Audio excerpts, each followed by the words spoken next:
reproduit de manière assez régulière, mais des préoccupations qui n'avaient pas lieu d'être dans l'école. Et moi, j'ai fait des enquêtes chez les collégiens. Les collégiens en France, c'est-à-dire entre 12 et 16 ans, adorent le collège. Ils adorent le collège. La seule chose qui les ennuie, c'est les cours. Et qu'ils soient bons ou pas bons élèves. Et c'est normal. Ils adorent les copains, les copines, les amours, les amitiés, les bagarres, les passions, les histoires. Et d'ailleurs, vos propres enfants, quand ils sortent de l'école, qu'est-ce qu'ils font? Ils téléphonent à leurs copains ou à leurs copines d'école pour poursuivre pendant 3 heures la conversation qu'ils ont commencé le matin, etc. Bon. Donc, l'école, il y a une vie juvénile. On ne sait pas quoi en faire. Vraiment, on ne sait pas quoi en faire. Qu'est-ce qui a envahi l'école aussi? C'est donc ce qui a envahi l'école, fondamentalement, c'est une logique utilitariste.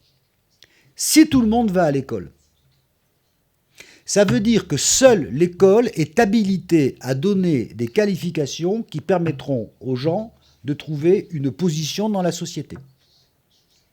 Et donc, alors qu'une école fermée pouvait vivre dans l'illusion d'une certaine inutilité des savoirs scolaires, on est dominé par l'utilité des savoirs scolaires. Les élèves travaillent dans les matières rentables. Les parents choisissent les filières rentables. Les établissements rentables. Et comme tous les parents sont en concurrence, eh bien, qu'elle soit publique ou privée, l'école fonctionne comme un marché. Ça n'est pas du tout le modèle du marché qui a envahi l'école, c'est que dès lors que tout le monde est en concurrence à l'école, l'école fonctionne sur un système de marché public, privé. Je vais chercher les utilités maximum. Et c'est normal. Je ne comprends pas qu'on accuse les parents d'être des consommateurs scolaires, car je ne vois pas comment un bon parent peut être autre chose qu'un consommateur soucieux de donner à ses enfants la formation qui lui permettra d'avoir demain le meilleur emploi possible. Je ne comprends pas comment il pourrait en être autrement. Alors ceci, évidemment, a de très très gros inconvénients. En particulier, le monde scolaire devient un monde qui oppose les vainqueurs aux vaincus, puisque c'est une sorte de vaste match, vaste compétition sportive, et les vaincus en général, très normalement, soit ils deviennent violents, soit ils ne veulent plus y aller. Pourquoi irais-je à l'école acquérir des diplômes qui ne servent à rien? Et je signale d'ailleurs que dans tous les pays comparables, le taux d'absentéisme scolaire monte méthodiquement, puisque si je ne vais pas avoir l'utilité que j'attends des études, pourquoi y aller? Donc vous êtes là dans un système qui fait que, d'une certaine façon, le rapport, au fond, un peu sacralisé et gratuit qu'il y avait aux études est remplacé par un rapport utilitaire. Utilitaire dans ma bouche, c'est pas une insulte, c'est une observation. Si vous dites, ce qui est le cas en France, la sélection se fait sur les mathématiques, eh bien, tout le monde essaye d'être bon en mathématiques. Voilà. Si vous dites le russe est une langue qui vous permet d'être dans un meilleur établissement que l'anglais, on fait du russe. Et quand tout le monde a compris que c'était du russe, vous dites ah, c'est plus le russe, c'est le japonais. Hop, et vous changez. Et d'ailleurs, les enseignants que j'aime bien par ailleurs, en général, en France en tout cas, dénoncent beaucoup ces pratiques chez les parents d'élèves, mais eux-mêmes en tant que parents d'élèves sont des consommateurs d'école absolument virtuoses. Et c'est normal, je le répète, puisque nous sommes dans des sociétés où l'accès à des positions sociales passe de plus en plus, voire quasi essentiellement, par l'école qui devient une machine à distribuer les individus dans la hiérarchie sociale. Et on voudrait que ça ait du charme. Non, c'est d'une brutalité épouvantable, c'est un très sale boulot, mais ça n'a rien à voir, évidemment, avec le sanctuaire protégé du monde. Ça introduit, cette logique-là introduit évidemment un grand changement dans l'organisation scolaire. C'est que les divers segments du système scolaire sont en concurrence, donc les établissements de plus en plus autonomes. Le pilotage du système n'est plus fait comme à l'Église par des règles générales qui s'appliquent à chaque niveau du système, avec des inspecteurs qui s'assurent, qui sont des sortes d'évêques, qui s'assurent que tout le monde respecte les règles. On fait du benchmarking. On fait du benchmarking. Il y a une révolution extraordinaire dans le système scolaire. La plus grande révolution des 50 dernières années, à mon avis, c'est PISA. PISA, ça a tout changé. PISA, ça a tout changé. On peut dire, les Finlandais sont bons, les Espagnols, c'est pas terrible, les Français ont plus d'inégalités scolaires que d'inégalités sociales, les Canadiens, c'est pas si mal. On le sait, on peut dire, ce lycée, voilà la valeur ajoutée qu'il crée. Ce lycée, voilà la valeur ajoutée qu'il crée. Comment en serait-il autrement? Et ceux qui en appellent au voile d'ignorance, on ne sait pas, sont en général ceux qui veulent garder le monopole de l'information. Je le dis très brutalement. Hein. C'est comme les médecins qui veulent garder le monopole de l'information sur la qualité de leurs collègues. Mais bon, je crois qu'on a changé de registre. Alors, c'est bien, c'est mal, j'en sais rien. On était dans un système weberien où des règles universelles appliquées par des fonctionnaires vertueux, etc., descendaient sur la tête des enseignants. On est dans un système où chaque établissement est comme un élément d'un système productif qui doit démontrer qu'il est efficace, qu'il est rentable, etc. Il n'y a plus de sanctuaire du tout. Et quand vous raisonnez dans l'enseignement supérieur, vous vous rendez compte que, évidemment, non seulement les universités sont dans ce jeu, mais que les systèmes universitaires nationaux sont dans ce jeu. Entre eux, aujourd'hui, on commence à savoir combien, dans tous les systèmes de circulation d'étudiants, quelles sont les universités qui attirent, quelles sont les universités qui n'attirent pas. Voilà. Je ne crois pas que ça soit...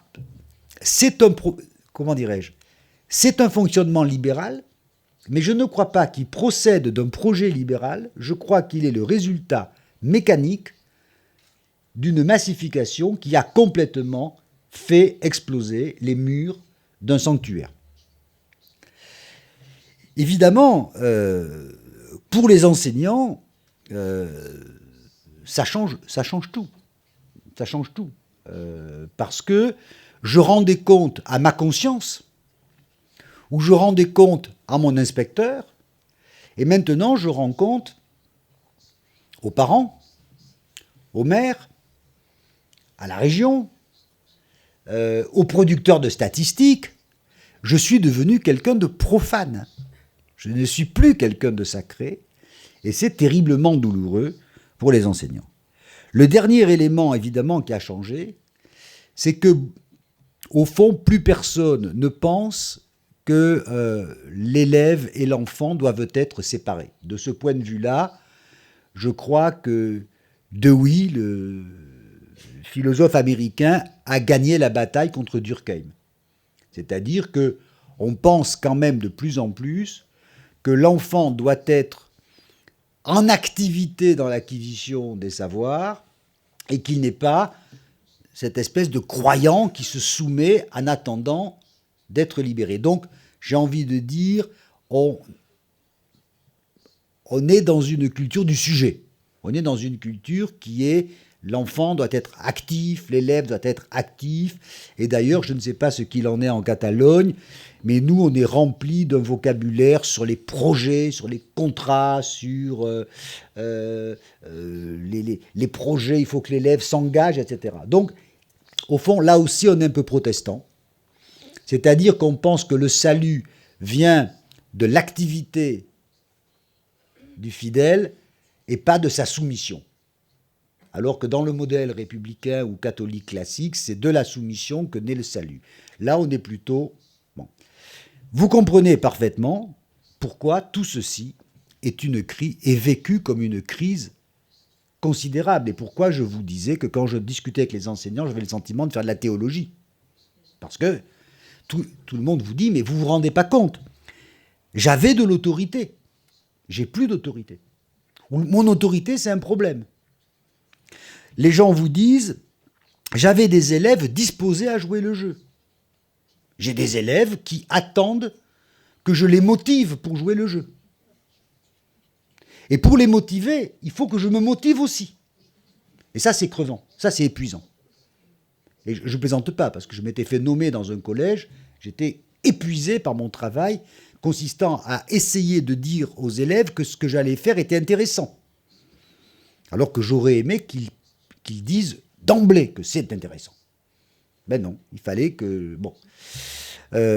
C'est une crise extrêmement profonde qui ne repose pas sur rien, qui repose sur le fait que le métier est de plus en plus difficile. Alors je crois il faut que j'accélère, je crois qu'on est dans une situation où au fond, mon hypothèse, c'est on est vraiment passé d'un modèle à un autre. Et que dans le cas de la France, en tout cas, on a beaucoup de mal à se défaire de l'imaginaire de l'ancien modèle, mais dans la réalité, ce qu'on appelle la crise de l'école, c'est pas la crise de l'école, c'est que l'école est devenue autre chose. De la même manière qu'on ne pourrait pas dire que la grande industrie, c'est la crise de l'artisanat. Hein, voilà, c'est à peu près du même ordre. C'est autre chose. Et ça suppose évidemment un vrai travail politique pour refonder une institution, mais qui ne peut pas être le programme institutionnel. Ça, c'est une position intégriste, d'une certaine façon. Mais une institution qui ne peut être qu'une institution démocratique modeste.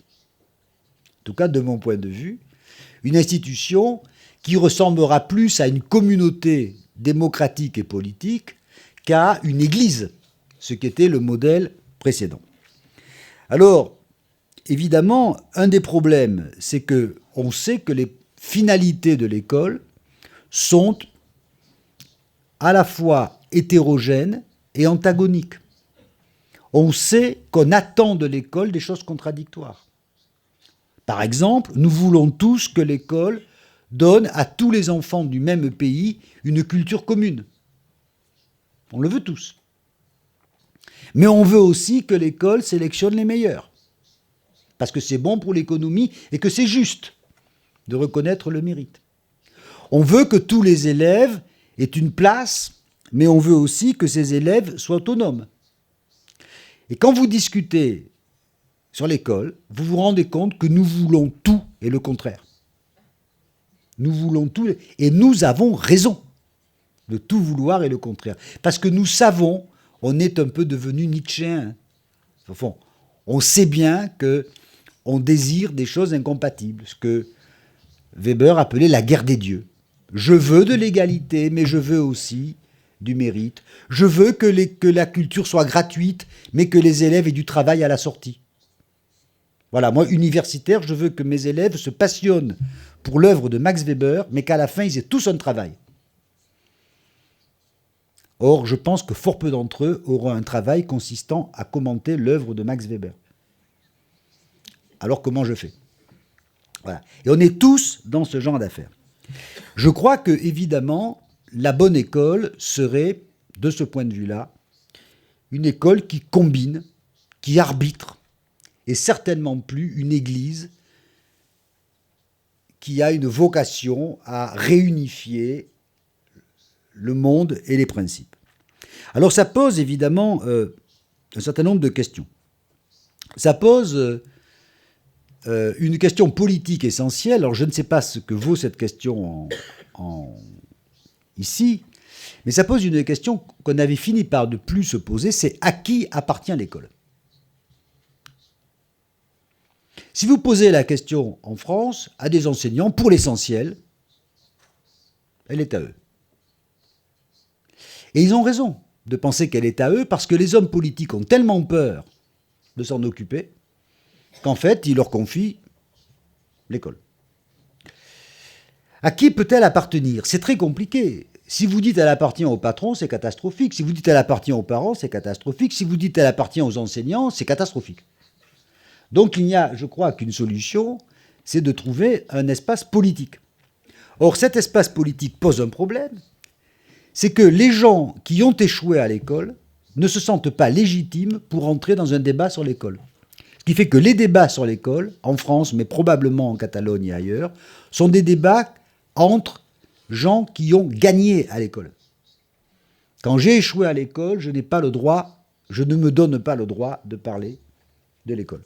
Ce qui fait que vous avez un débat, grosso modo, de classe moyenne supérieure, et dans lequel les autres catégories sociales, qui pourtant vont à l'école, ne peuvent pas entrer. Donc je crois qu'il y a un vrai débat à avoir sur ces arbitrages, ces finalités. Je dois dire d'ailleurs que les pays dont aujourd'hui on vante les grands succès scolaires, partie des pays scandinaves, sont tous des pays qui, il y a une vingtaine d'années, ont réformé radicalement leur système scolaire. Au fond, ils gagnent parce qu'ils ne sont pas catholiques, pas républicains. Ils sont protestants tristes. Et donc, ils sont pragmatiques. Comprenez ce que je veux dire? C'est-à-dire qu'ils se disent, bon, comment on peut se débrouiller pour faire une école qui marche? Et quand vous dites aux enseignants, vous allez travailler autrement, ils ne vous disent pas, mais vous portez atteinte à ma dignité, Dieu ne m'a pas mis sur terre pour faire ça. Ils disent, oui, c'est un métier, ça se discute, etc. Et ce n'est pas des pays sans syndicats, croyez-moi. Donc je crois qu'il faut admettre que quand le monde n'est plus tenu par des églises, eh bien, il est tenu par des espaces démocratiques. Au fond, mon raisonnement est aussi vieux que les Lumières. Quand Dieu ne règne plus sur le monde, eh bien, il faut trouver des systèmes politiques qui l'organisent, parce que c'est quand même pas si mal. Eh bien, pour l'école, ça se passe avec un peu de retard, mais nous avons exactement le même problème. Dernière remarque, je crois que l'école s'en tirerait d'autant mieux aujourd'hui que nous en attendrions un peu moins. Je suis très frappé de voir dans un pays comme la France qu'il y a une véritable attente de salut collectif qui est adressée à l'école. Je veux que l'école rende les gens intelligents. Je veux que l'école fasse des citoyens éclairés. Je veux que l'école contribue à la santé de la population. Je veux évidemment que tous les élèves soient cultivés. Je veux qu'ils aient tous du travail et qu'on n'ait plus de chômage grâce à la formation. Et je veux enfin que nous entrions dans un système où il n'y ait plus d'inégalité sociale grâce à l'école. C'est ça qu'on dit toujours, tous les matins, comme une sorte de prière. Je crois que ça n'est pas sérieux. Je crois que ça n'est pas raisonnable. Je crois qu'il n'est pas raisonnable de confier à la seule école le rôle de distribuer les individus dans la structure sociale. Ça n'est ni raisonnable ni juste. Pourquoi l'école aurait seule la capacité de définir le mérite des individus? Il n'y a-t-il pas des qualités et des compétences que l'école ne reconnaît pas et qui existent pourtant? Donc je crois qu'il faut des systèmes de formation non scolaires, en dehors de l'école, après l'école. Il n'y a pas de raison de demander tout ça à l'école. Je crois qu'il est bon qu'on veuille que les enfants soient intelligents. Dans ce cas, pourquoi confie-t-on la télévision à une sorte de médiocrité humiliante? Dans une société démocratique, on devrait avoir le droit de dire que les enfants ont le droit de regarder des programmes intelligents. On a renoncé. On est en train de renoncer à réduire les inégalités sociales. Je le signale. On est en train de dire, oui, il y a des gens très riches, des gens très pauvres, qu'est-ce que vous voulez qu'on y fasse? C'est l'économie. Et on fait croire que ça serait acceptable le jour où les enfants de pauvres auraient la chance d'aller dans des grandes écoles pour devenir riches à leur tour. C'est ça qu'on est en train de raconter. L'école permettra un jour à tous les enfants défavorisés d'avoir les mêmes chances de réussite que les autres. Il ne faut pas être grand sociologue pour savoir qu'on raconte des blagues. car vos enfants sont favorisés, et je n'imagine pas qu'aucun d'entre vous ait la courtoisie de dire à ses enfants « Maintenant, tu as eu ton tour dans la réussite, tu vas laisser un peu de place aux autres. » Silence, ou vous n'avez pas compris, ou vous êtes mal à l'aise. Donc on raconte des blagues. Je crois que après un siècle d'expansion scolaire, si je peux me permettre, il faut que l'on reformate une école qui soit un peu plus modeste, qui soit de meilleure qualité, et qu'on ne continue pas, ayant perdu la capacité d'agir sur l'économie, sur un tas de secteurs, à faire comme si seule l'école avait cette capacité. Je comprends les enseignants qui disent qu'ils se sentent écrasés par les demandes des parents, par les demandes de la société. Il est vrai qu'on leur demande ce qu'ils ne peuvent pas faire. Donc je crois que ce modèle de l'institution est parti et qu'il faut que nous ayons la capacité de... On peut en avoir la nostalgie. La nostalgie est un très bon sentiment. Tout le monde adore Schubert et les Beatles parce que c'est nostalgique. Mais on ne fait pas de l'action politique à partir de ça. Donc il faut, je crois, véritablement admettre que nous avons changé de système et qu'il n'y a rien de pire que de changer véritablement de système tout en renonçant à le voir parce qu'on est un peu écrasé par l'imaginaire extrêmement lourd d'une école qui, dans la pratique, n'est plus. Donc pour moi, il y a un gros enjeu là-dessus, un enjeu d'autant plus grand que, si je peux me permettre, la capacité de réformer nos systèmes scolaires n'a rien à voir avec les lois de la globalisation et de la mondialisation, qu'il n'y a pas de loi mondiale qui demande qu'on fasse l'école enfantine de telle ou telle façon, et que je suis très étonné de voir que, d'une certaine façon, quand nous avons des leviers d'action, on ne s'en saisit pas vraiment, et on préfère raconter comme ça des histoires un petit peu pour nous consoler. Je vous remercie en vous priant de m'excuser d'avoir été si franco-français, mais après tout, si l'Italie est le monde du pape, la France est le monde de l'école républicaine, et c'est comme ça.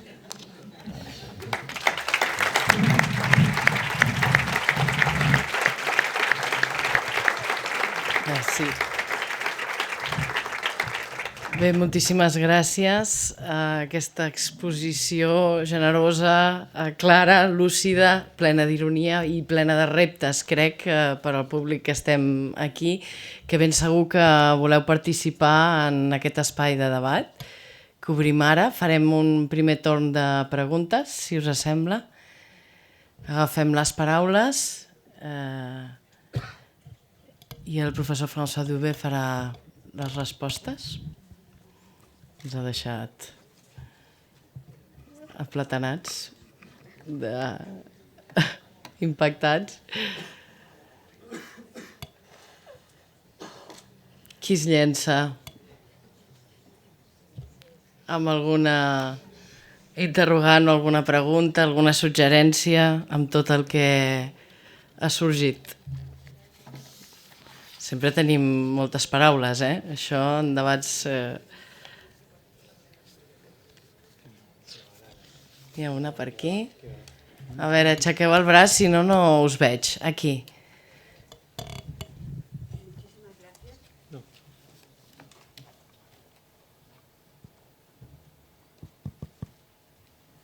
No sé si haig de parlar en català o en castellà, he pensat primer... Català. Vale, si puc fer-ho en català, doncs ho faig en català. Li volia demanar al professor Dubet, quan parla d'espais democràtics, es refereix a espais democràtics amb els alumnes, o sigui, a intentar aconseguir que la nostra aula sigui més democràtica, o es refereix a espais democràtics amb els pares, o potser amb tothom? Bàsicament això. Per allà n'hi ha un altre?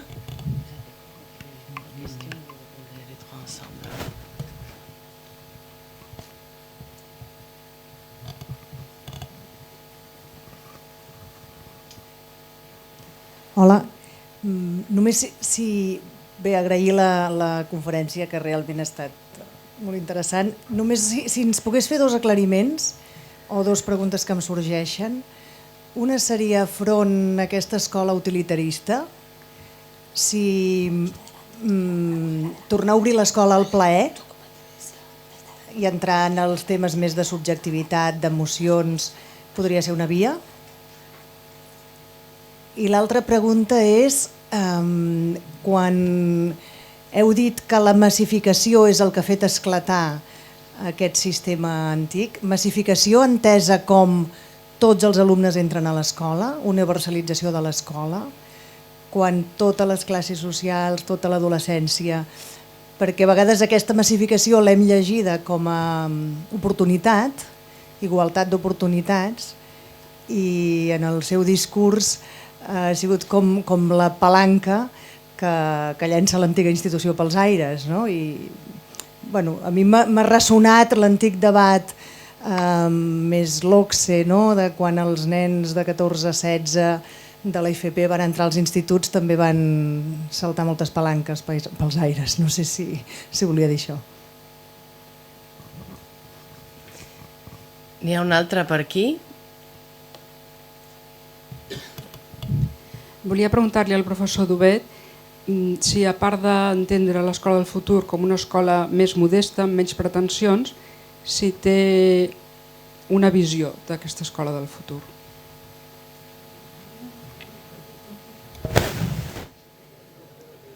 No sé si serà fàcil respondre.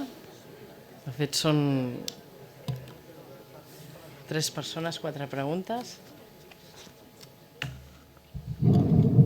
Bon, d'abord, je répondrai à votre question, mais je n'ai pas un esprit très utopique. Je ne suis pas du tout...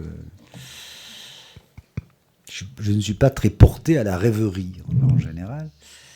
Alors, pour l'espace, pour la démocratie, je crois qu'il faut bien comprendre que tout ça est quand même extrêmement compliqué. Alors, on peut raisonner au niveau du système. Bon, moi, je crois qu'au niveau du système, il y a quand même, je crois, à ce que, je vais dire des choses très, très bêtes, mais les parlements démocratiques se ressaisissent des questions scolaires. On s'est amusé avec un de mes collègues à regarder le temps que les parlementaires consacraient au problème d'éducation. C'est un temps ridicule. Ridicule. En réalité, ils votent le budget de l'éducation et considèrent qu'après... j'avais par exemple, moi, demandé que les parlementaires fassent les programmes de l'école commune. Ils ont dit non, c'est trop compliqué pour nous. Donc on demande à des spécialistes de faire les programmes, et les programmes faits par des spécialistes n'ont rien à voir avec ce que la nation démocratique devrait dire, c'est-à-dire voilà ce que nous voulons que tous les enfants de notre pays sachent. Ça, l'école de Jules Ferry et la Troisième République l'ont fait. Aujourd'hui, plus personne ne veut changer ça. Donc il y a un problème quand même de démocratie. D'autre part, on sait que les bons systèmes scolaires, entre guillemets les bons, c'est-à-dire les plus égalitaires au fond, sont des systèmes très centralisés, contrairement à ce qu'on imagine, très centralisés au niveau national, avec une forte autonomie des établissements. Il faut que les établissements soient autonomes, c'est-à-dire aient des capacités d'adaptation, mais centralisés parce qu'il faut que le résultat de leur action soit extrêmement bien contrôlé. C'est-à-dire, au fond, dire à l'établissement, voilà les objectifs, vous faites comme vous voulez, mais évidemment, on va voir si vous les atteignez. Donc vous donnez de la liberté d'une main et vous reprenez du contrôle de l'autre. Aujourd'hui, on est grosso modo dans un système très bureaucratique. Vous n'êtes pas autonome, mais vous faites ce que vous voulez. À peu près, système comme ça. Au niveau de l'établissement, je crois qu'il y a des choses qui sont négociables. Négociables entre les parents, les élèves, les enseignants, étant entendu qu'aucun de ces acteurs n'est à égalité. Je vais prendre un exemple très simple. Donner des droits aux malades à l'hôpital, on le fait aujourd'hui, ça n'est certainement pas dire que les malades et les médecins sont égaux. Et d'ailleurs, en tant que malade, je ne souhaite pas du tout être l'égal du médecin. Mais je veux que le médecin fasse attention à un certain nombre de choses. Bon. Et par exemple, l'organisation des emplois du temps. Par exemple, l'organisation, non pas de la technique d'apprentissage, mais l'organisation d'une partie de la vie scolaire peuvent être définies dans un espace démocratique avec des délégués de parents, etc., etc. Je crois que c'est tout à fait nécessaire pour une raison très simple. C'est que quand vous y réfléchissez, il n'y a pas tellement d'autres légitimités de l'autorité que celle-là. L'argument le plus fort que vous pouvez donner à un élève pour qu'il obéisse, c'est de dire « Mon petit vieux, tu vas respecter la loi que nous avons tous votée ensemble. » Et au fond, lui dire ça, c'est pas mal dans une société démocratique. Évidemment, je ne suis absolument pas, j'allais dire évidemment, je ne suis pas du tout porté au laxisme pédagogique. Donc, les élèves ont des droits, mais les droits des élèves. Ils n'ont pas le droit de me dire ce que sont les mathématiques. Ils n'ont pas le droit de me dire ce qu'est la sociologie, ça c'est moi qui le fais. En revanche, ils ont le droit de me dire que je les traite mal. Ils ont le droit de me dire que je suis injuste. Ils ont le droit de me dire que je leur demande des devoirs que je ne leur rends pas.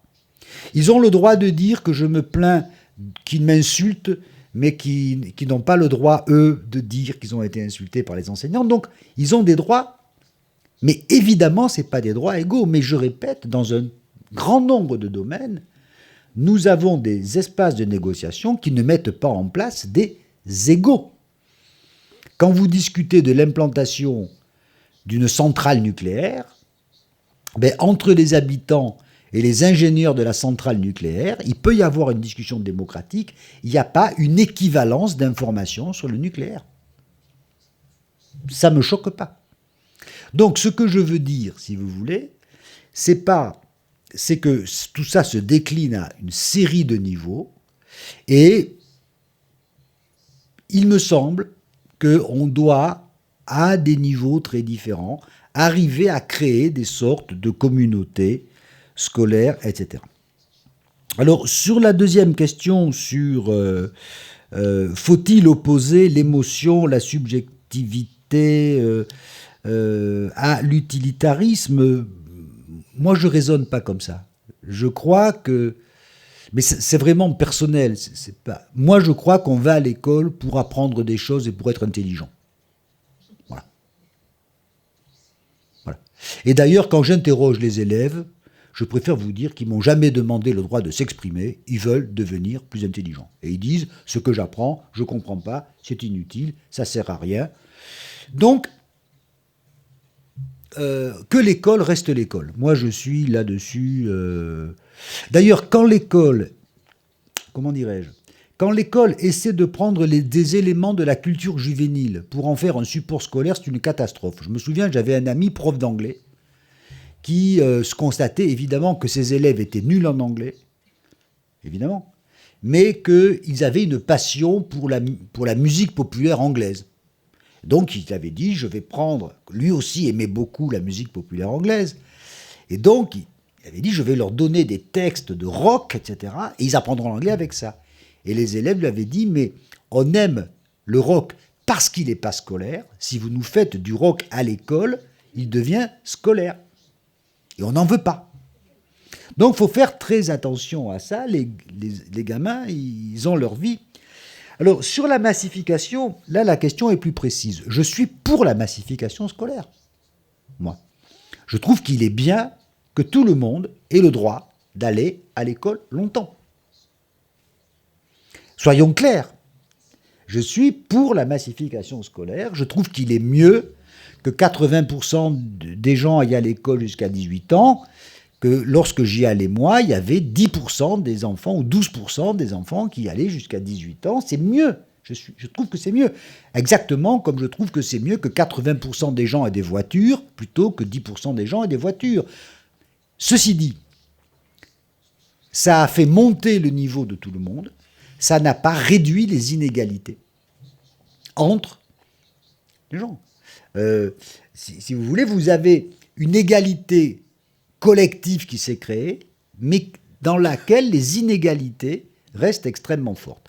Donc, il faut dire, la massification, ça crée une égalité absolue, et ça n'a pas limité les inégalités relatives, ce qui pose un gros problème à l'école, dont on pourrait parler comment faire pour essayer de limiter les inégalités. Ça, c'est un premier raisonnement. Le deuxième raisonnement, celui que j'ai tenu, consiste à dire ce qu'on n'a jamais imaginé, c'est que quand vous massifiez le système scolaire, vous en changez la nature. Et ça, on ne l'a jamais imaginé. Je vois en France, qu'est-ce qu'on s'est dit? On s'est dit l'école, c'est bon. L'école, c'est bon en soi. Puisqu'il y a trop de gens qui n'y vont pas longtemps, on va les y faire venir longtemps. Et comme l'école est bonne en soi, ça va être bon qu'ils viennent longtemps. D'accord?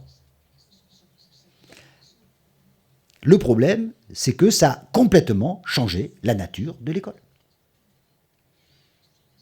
Je vais donner un exemple extrêmement simple. Quand j'ai passé le baccalauréat, il y a très très longtemps, nous étions 12% à passer le baccalauréat, 12% d'une classe d'âge. Il y avait 3 ou 4 types de baccalauréat. Ça n'avait aucune espèce d'importance pour nous. Puisque, de toute façon, on était si peu nombreux à passer le baccalauréat qu'il avait de la valeur, puisque on était très peu nombreux. Donc, que vous preniez un littéraire, un scientifique, etc., ça ne changeait pas grand-chose sur la valeur du bac. Quand vous avez 80% des gens qui passent le bac, eh bien, les petites différences entre les types de baccalauréat, les types, etc., deviennent des différences fondamentales. Quand vous avez 10% des gens qui ont une voiture, au fond, le grand clivage, il est entre ceux qui ont des voitures et ceux qui n'ont pas de voiture. Mais quand 100% des gens ont des voitures, le grand clivage, c'est ceux qui ont des belles voitures, des grosses voitures, des petites voitures, et on est prêt à mourir pour avoir GTI derrière sa voiture. Parce que c'est ça qui fait la différence si vous voulez tomber une fille. Ce qui intéresse beaucoup les gens, contrairement à ce que vous imaginez. Voilà. Et donc, vous avez déplacé les inégalités.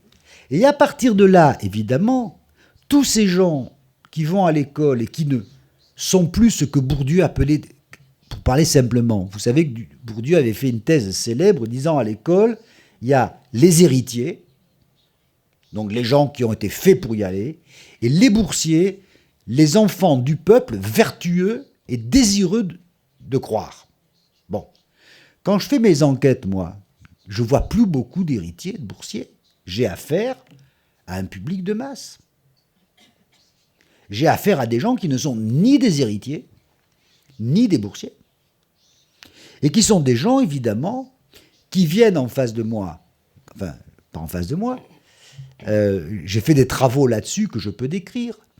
Le grand problème d'une école comme ça, de l'école aujourd'hui, c'est un problème de motivation. Les héritiers étaient motivés. Ils avaient été fabriqués pour être motivés. Les boursiers étaient motivés, puisqu'ils avaient tellement envie de réussir et de monter dans la hiérarchie sociale. Aujourd'hui, le grand problème des élèves, quand j'ai fait mes enquêtes que vous évoquiez sur les lycéens disaient, les lycéens, c'est-à-dire des gens qui ont en France, qui auraient aujourd'hui entre 17, 18, 19 ans. Je leur posais la question suivante. Qu'est-ce qui est difficile à l'école? Qu'est-ce que vous trouvez difficile à l'école? Et je m'attendais à ce qu'ils me disent les mathématiques, la discipline. Non. Tous me disaient ce qui est difficile à l'école, c'est de se motiver. C'est de se motiver.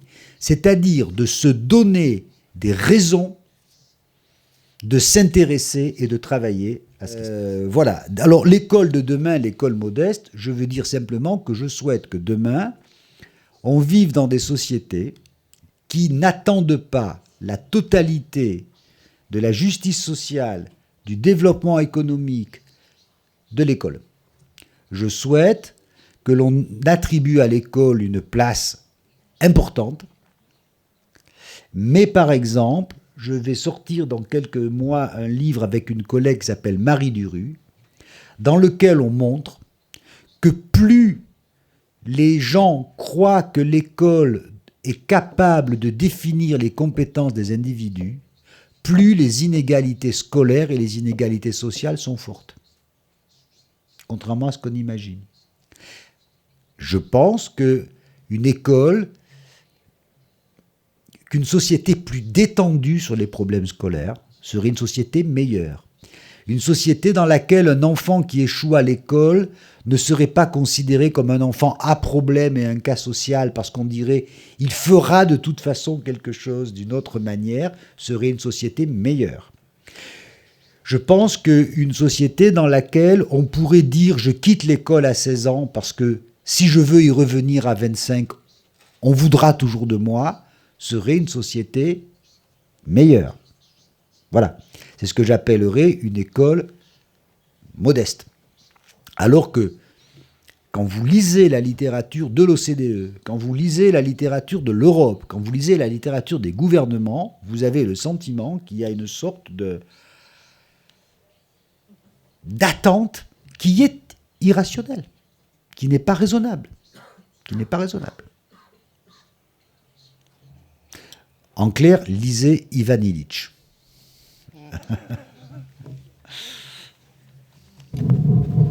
No sé si algú es queda amb alguna pregunta. Sí. Hi haurà alguna més? Perquè hem consumit el temps, veig que hi ha gent que marxa. No hi ha més preguntes, eh? Fem una pregunta, Jordi? I només una pregunta. El canvi que proposa és un canvi radical i és un canvi que no només requereix directrius polítiques, ho ha dit, sinó també requereix motivació dels professionals que estan a l'escola. Com es pot motivar plantejant un model modest? On està l'èpica per fer un canvi cultural profund com el que planteja, que jo comparteixo? Però com motivem per fer aquest canvi? Alors, je suis content que vous posiez cette question parce que dans le cas de la France, sur les problèmes scolaires, il y a une attitude dont je crois savoir qu'elle n'est pas très différente ici, qui est ce que j'appelle le radical conservatisme, très forte à l'école. C'est-à-dire des gens qui disent il faut tout changer. Tout changer. Mais comme il faut tout changer, je refuse tous les changements minuscules. Donc, vous vous donnez, je dirais, l'élégance du radical et les conforts du conservateur. Ça, c'est une attitude assez générale. Hein. Vous touchez les horaires des élèves, c'est un scandale, mais il faudrait faire la révolution le reste du temps. Bon, moi, je n'attends pas de révolution. Je n'imagine pas qu'un jour on aura une révolution radicale faite par des employés d'État, pour dire les choses dans un vieux marxisme. Bon. Donc, je crois que le courage aujourd'hui, c'est d'être réformiste. Pour ça, vous me dites changement radical. Moi, je ne suis pas du tout un radical. Je pense qu'il faut être radicalement réformiste et que c'est très compliqué. Je n'aime pas, personnellement, les espèces de pauses, comme ça, je vais tout changer, vous allez voir ce que vous allez voir.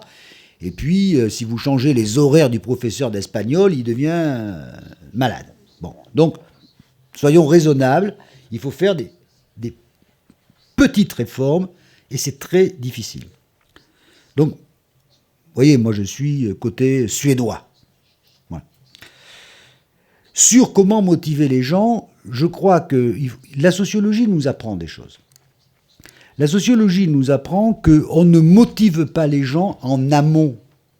C'est-à-dire que on ne va pas dire je vais motiver les professeurs et puis ensuite ils seront motivés, ils iront voir les élèves. Je crois qu'il faut changer les conditions du travail.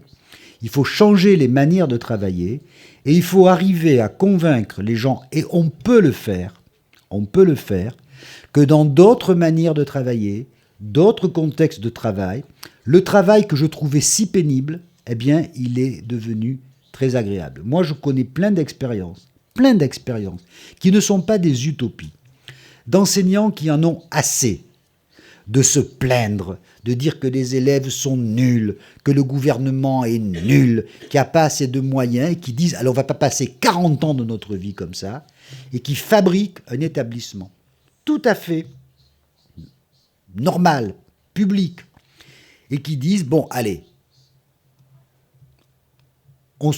on va travailler. Évidemment, on viendra tous les matins à 8h, on partira tous les soirs à 17h. Évidemment, je ne vais pas rester obsessionnellement fixé sur ma discipline. Évidemment, eh bien, ces gens, en général, redécouvrent le bonheur de vivre et de travailler. Je veux dire, ça n'a rien de mystérieux, mais on change les manières de travailler en changeant les conditions du travail, alors que le monde de l'école croit trop à la pédagogie. Souvent, en tout cas en France, les enseignants vous disent « si vous voulez que je change, formez-moi d'abord ». Mais je leur dis toujours « mais moi, mes enfants, je leur ai appris à marcher. J'ai jamais eu de formation pour leur apprendre à marcher. » Au fond, quand on y pense, la plupart des choses que nous savons faire nous ont été enseignées par des gens qui n'ont jamais appris à nous les enseigner. Voilà. Ça peut choquer. Par exemple, je sais faire marcher une machine comme ça, j'ai jamais eu de cours. Je sais nager, j'ai jamais eu de cours. Enfin, je veux dire, un tas de choses intéressantes, j'avais eu de cours. Eh bien, je crois qu'il faut prendre ce principe, que d'ailleurs, au passage, les entreprises appliquent très très bien. Quand une entreprise change de technologie, elle n'imagine pas de fermer ses portes pour former pendant 6 mois tous les gens. Elle introduit le changement, et puis ça se fait. Donc je pense que ce qu'il faut, c'est de la pratique, c'est du pragmatisme. J'insiste beaucoup là-dessus, ce qui, en tout cas, dans le cas français, est très pénible, c'est que on a du mal à poser les problèmes de manière pragmatique. Je vais vous donner un exemple juste avant qu'on arrête. Quand je voulais réformer le système éducatif, j'avais dit, au lieu d'envoyer des bulletins scolaires aux parents par la poste, qui fait qu'on ne sait pas s'ils arrivent, etc., il serait bon que les parents viennent chercher une fois par trimestre les bulletins scolaires dans le lycée. Et les professeurs m'avaient dit, et s'ils ne viennent pas, ben j'avais dit, s'ils ne viennent pas, c'est très intéressant que les parents ne se déplacent pas une fois tous les 3 mois pour aller chercher le bulletin scolaire de leur enfant. Et j'avais dit, mais dans ce cas, moi, à votre place, ça me poserait un problème. Et là, on me dit, ah oui, mais on n'est pas des travailleurs sociaux. Voilà. Alors, qu'est-ce que je veux dire ? Je veux dire, pragmatiquement, ils agissent dans ce cas. Mais quand vous avez dans la tête un autre imaginaire, vous avez le sentiment de déchoir. Je ne sais pas si je me fais comprendre. Et c'est ça qu'il faut bloquer, c'est toutes ces sortes de représentations qui fait qu'en réalité, vous vous posez des obstacles symboliques invraisemblables pour des choses qui en réalité sont d'une extrême banalité. Donc, soyons radicalement réformistes.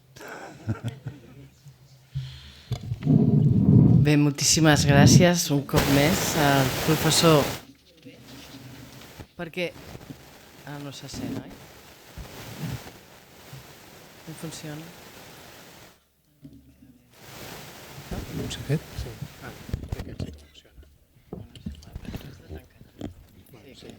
Bueno, no, jo volia dir només que ens ha dit que no era utòpic i que no li agradava massa somiar, però molt del que avui hem sentit i dels seus treballs de més de 30 anys de sociologia de l'educació ens parlen d'una escola més justa, d'una escola més democràtica, i avui ens ha donat pistes i en el que ell pensa que aquest futur d'escola es construeix des de la pràctica i des dels petits canvis i des d'aquest compromís quotidià i diari. i que tot això, a més, doncs, pot ajudar a una societat millor. Agrair-li moltíssim la seva participació en aquest debat i a tots vosaltres també l'haver participat i l'estar avui aquí. Us volem recordar, si més no, els propers debats, en Josep Maria. Sí.